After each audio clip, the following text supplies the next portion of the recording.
এখন তুই কোথায় মাল রাখছিস? এখন আমাদের যা ছিল কোথায় পালাচ্ছিস সেটা বল। হ্যাঁ? কোন জায়গায়? পাওয়া যাবে, এখন পাওয়া যাবে?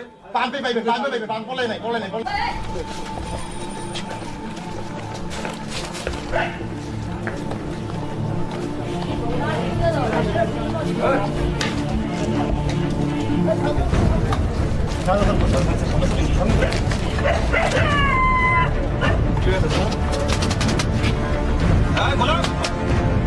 হ্যাঁ, খোলো। খোলো, খোলো। দোকাইতেছে, মাল দোকাইতেছে। খোলো, খোলো।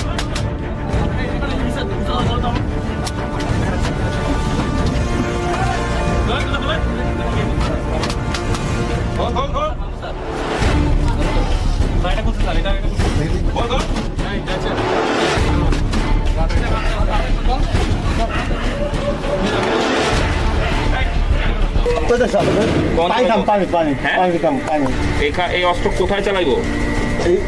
গরম চাকু আছে না, চাকু ছিল রাখতে পুলিশে যাইলে পুলিশ এলে দৌড়ানো দিব। আমি সত্য ধরেছি স্যার, সত্যি কথা সত্য ধরেছি স্যার। আর ওই যে স্যার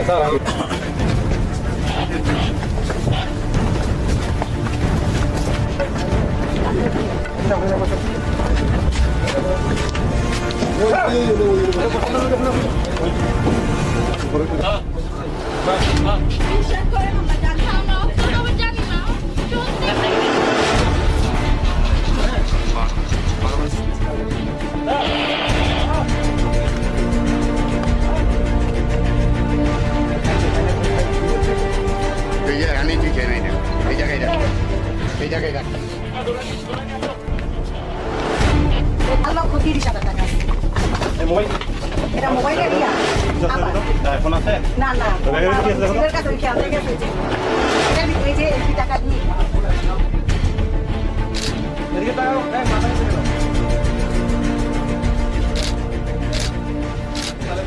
ইয়াবা, গাঁজা এবং বিপুল পরিমাণ তারা এই ড্রাগ প্যাডলিং বা মাদক দ্রব্যর যে ব্যবসায়ীরা সংগঠিত করে। মূলত এখান থেকেই লোকজন এই সায়দাবাদে থেকে যে গাড়িগুলো চিটাং রোডে যায় কিংবা গাড়িগুলো ইন হয় এবং আশেপাশের এলাকায় আধিপত্য বিস্তার কেন্দ্র করে দুই পক্ষের মধ্যে সংঘর্ষ লিপ্ত হয়। স্থানীয় সাধারণ মানুষকে বিভিন্ন রকম অস্ত্রকে ভয়ভীতি দেখায়, অনেক সময় জখম করে, কুপিয়ে আহত করে এবং বিভিন্ন ধরনের অপর সংগঠন করে। এই উদ্দেশ্যকে সামনে রেখে আজকে আমরা রাতের 12টার পরে একটা অভিযান পরিচালনা করি। এখন আমার ঘড়িতে বাজে প্রায় 4:33।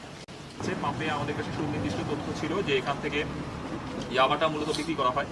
যে ইয়াবা আপনারা দেখতে পাচ্ছেন সামনে কিছু ইয়াবার ট্যাবলেটও এখানে রয়েছে এবং এই কাজগুলো করে এরা বিপুল পরিমাণ অর্থ তারা জমা করে এবং এগুলো বিভিন্ন সময় মাসোহারা হিসেবে, বিভিন্ন চাঁদাবাজের অর্থ হিসেবে, বিভিন্ন কাজ হিসেবে এই অর্থগুলো বিভিন্ন জায়গাতে পাচার হয় এবং যায়। টোটাল যদি আপনারা দেখেন এখানে প্রায় 18 লক্ষ টাকা আছে। 18 লক্ষ টাকা আমরা আজকে জব্দ করেছি, যেটার যিনি মালিক বা কিছু অংশের মালিক তার নাম হচ্ছে মিস্টার সুজন, যিনি একটা পাসপোর্ট আমরা জব্দ করেছি তার বাসা থেকে। তিনি বর্তমানে পলাতক অবস্থায় আছেন এবং তিনি এই এলাকার একজন খুব স্বনামধন্য ড্রাগ প্যাডলার। আমরা তাকে ট্র্যাক করছি, চেষ্টা করছি অতি সত্ত্বর তাকে অ্যারেস্ট করার জন্য।